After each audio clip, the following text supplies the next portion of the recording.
ઉનાળાની શરૂઆત થતાં જ તરબૂચ સકટેટી જેવા ફળની માંગ વધી જાય છે। ઠેર ઠેર ફળોની હાટડીઓ શરૂ થઈ જાય છે ત્યારે ડભોઈ શહેર અને તાલુકામાં પણ ઠેર ઠેર તરબૂચ સકટેટીની હાટડીઓ શરૂ થતાં તેનું વેચાણ વધ્યું છે। પરંતુ ગત વર્ષની સરખામણીએ ચાલુ વર્ષે તરબૂચના ભાવમાં 5 રૂપિયા સુધીનો ઘટાડો નોંધાયો છે। 10 થી 20 રૂપિયા કિલોના ભાવે તરબૂચ વેચાઈ રહ્યા છે। ઉનાળાની સિઝન ચાલુ થઈ ગઈ છે અને દિવસે દિવસે તાપમાન વધી રહ્યું છે અને તરબૂચના જાતના રંગ આવતા હોય છે અને જાતની વેરાયટી આવતી હોય છે।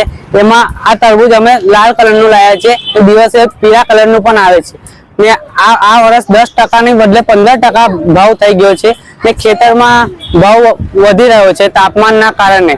ને આ તરબૂચ લાવ્યા છે તે હજુ તાપમાનના કારણે વેરાયટી બહાર નીકળતી નથી, તેના લીધે ધંધામાં અસર પડે છે થોડો। ગઈ સાલ કરતા આ વખતનું કેવું રહ્યું છે? ગઈ સાલ કરતા થોડુંક આ વર્ષ ઓછું લાગે છે। ડિફરન્ટ તાપમાન કરતા તાપમાનના લીધે પબ્લિક બહાર નીકળી રહી નથી।